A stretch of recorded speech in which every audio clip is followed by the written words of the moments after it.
just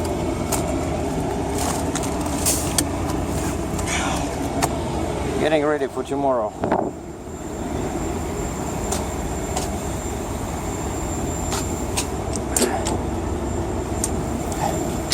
I disconnected from the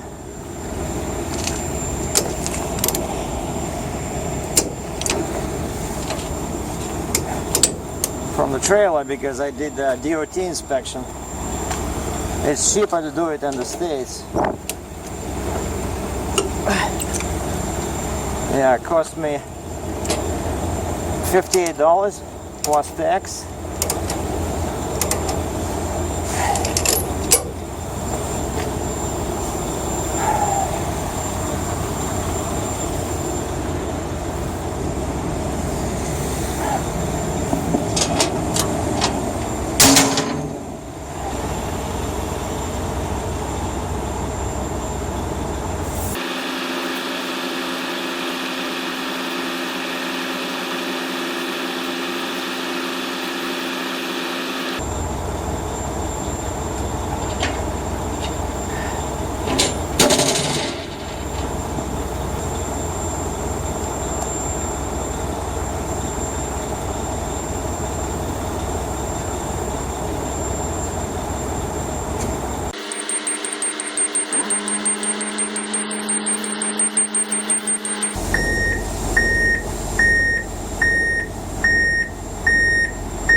Yeah, it's a bit low.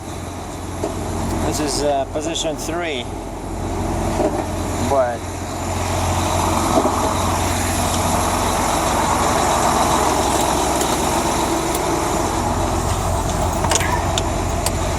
my trailer brakes are not applied. So okay, cruise control off, PTO off. Now I can release the air.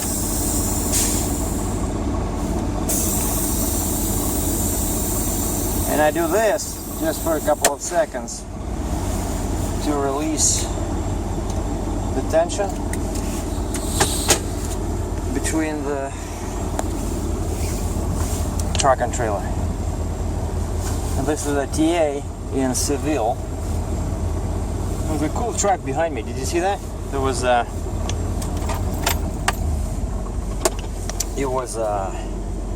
big Peterbilt right behind me, and I decided to stay here, even though originally I wanted to go to closer to a New York border, you know, Pennsylvania, New York, like near Erie.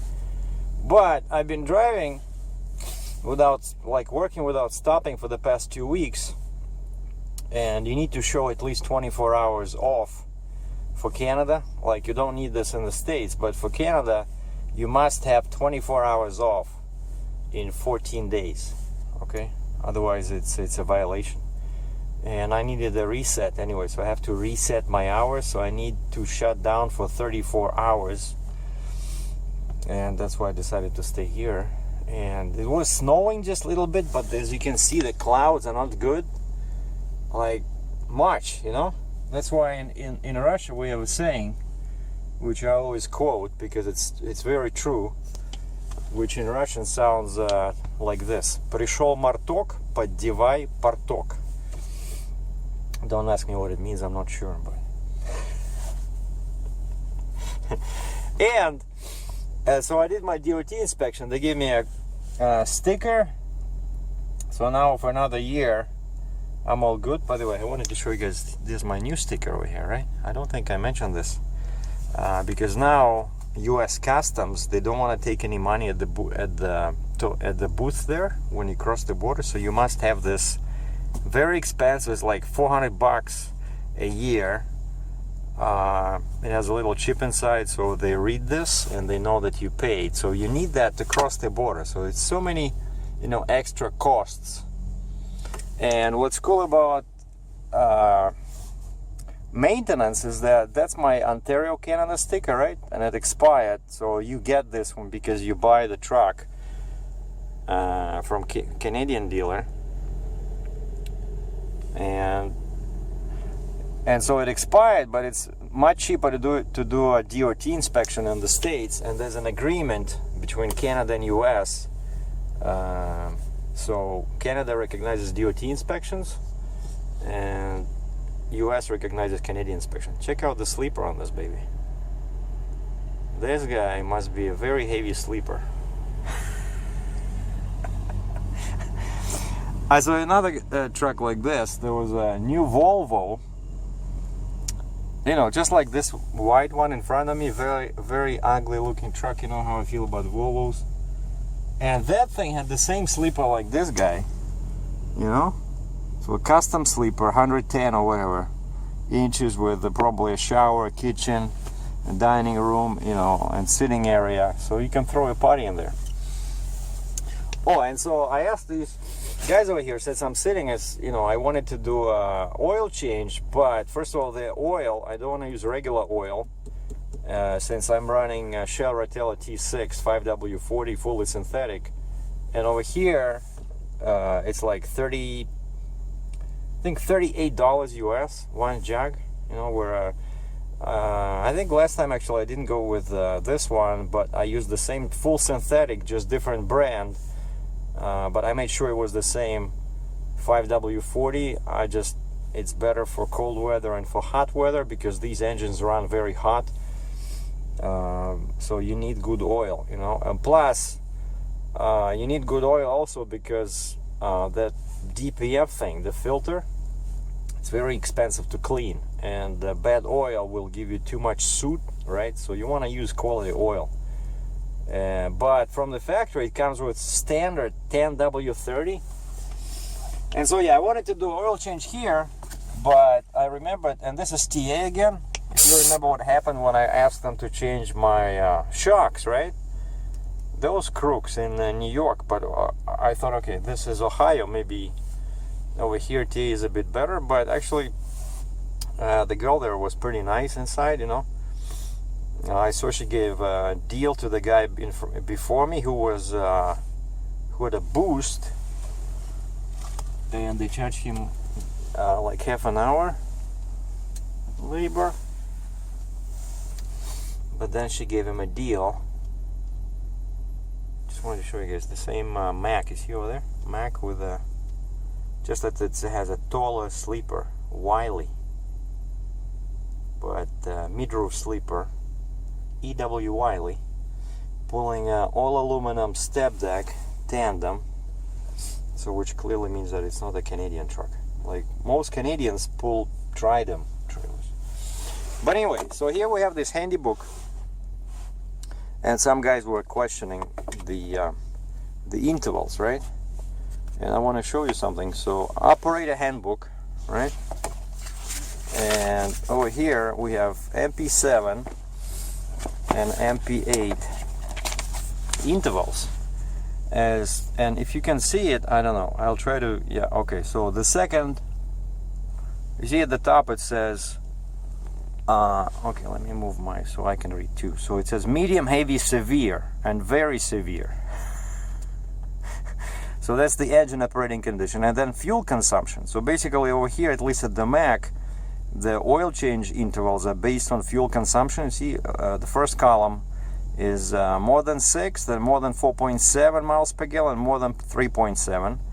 And for me, I'm running somewhere between 5 and 6. But when I'm light load, a heavy, or empty, of course, it's closer to 7. But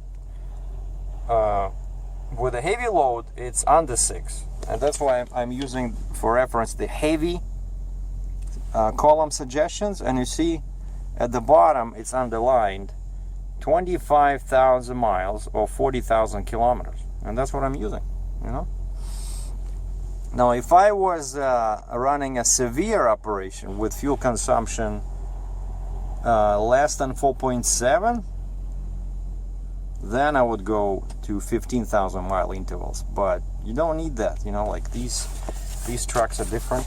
And then over here, another interesting thing I wanted to show you guys is that why I'm running this oil. See, that's the recommended oil. It comes with 10W30. You see that underlined line? The standard oil weight for Mac engines is 10W30. First of all, that's an awful oil, because 10 means it's going to be pretty bad in Canada in winter, and 30 means that it's going to be pretty bad, let's say, somewhere in California. You know, I want a lower first number and higher last number.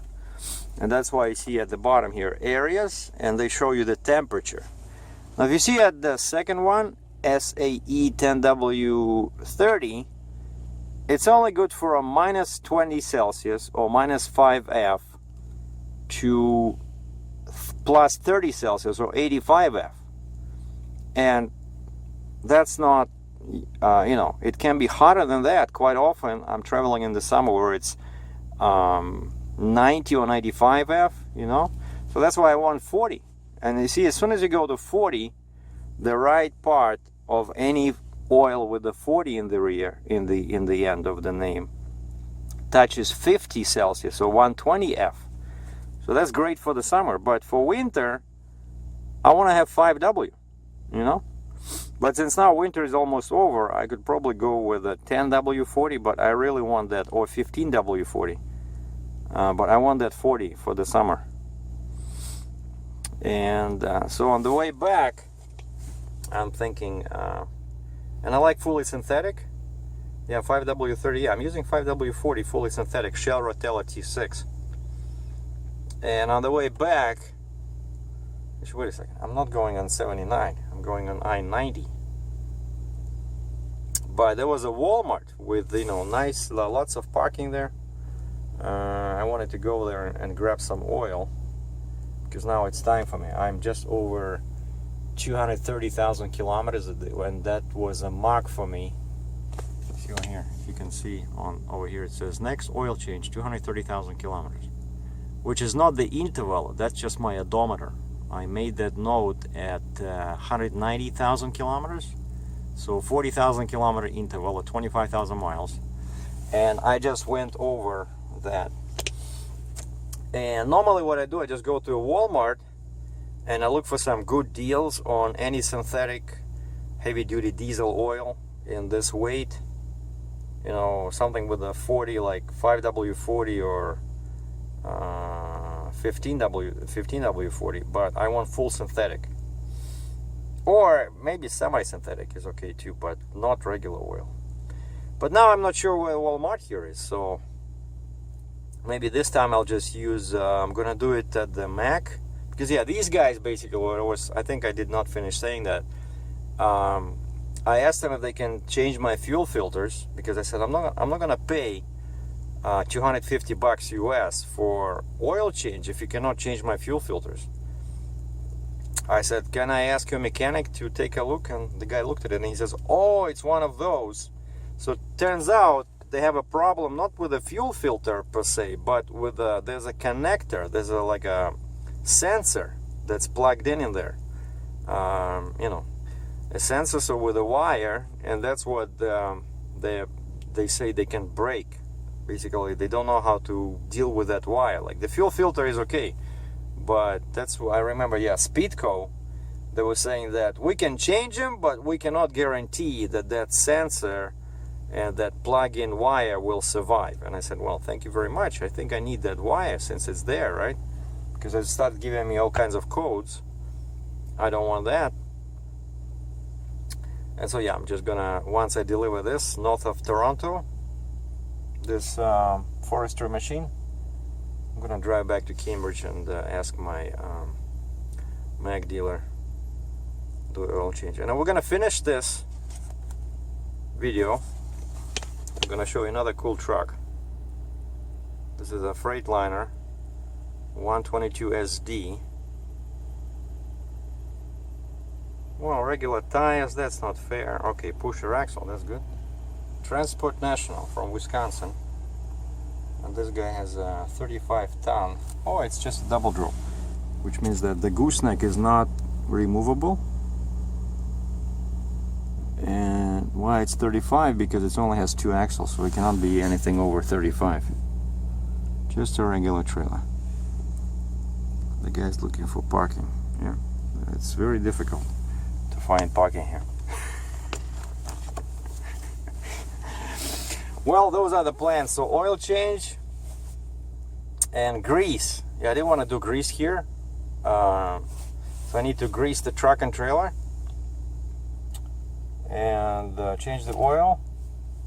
I did my books for I used this time to do my books for the February, and I wanted to file my sales tax, but Canadian Revenue Agency has their website down, something with security. Oh, we're gonna be fixing the service is unavailable. First time I see that service, so I cannot file my sales tax online, because as I mentioned before, the beauty of Canada, like, there's many disadvantages, but one big advantage is that I can claim the sales tax that I spend in Canada, not in the States, only in Canada. So if I do repairs, that's another thing why I do often oil changes in Canada, because yeah, the prices are higher, but then I get back that 13% that's always in the price, you know.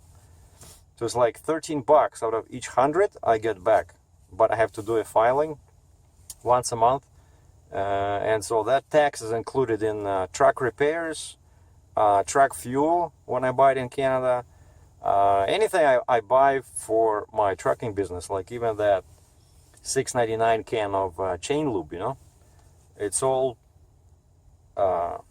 compensated back to me. So, well, thanks for watching. Enjoy your weekend.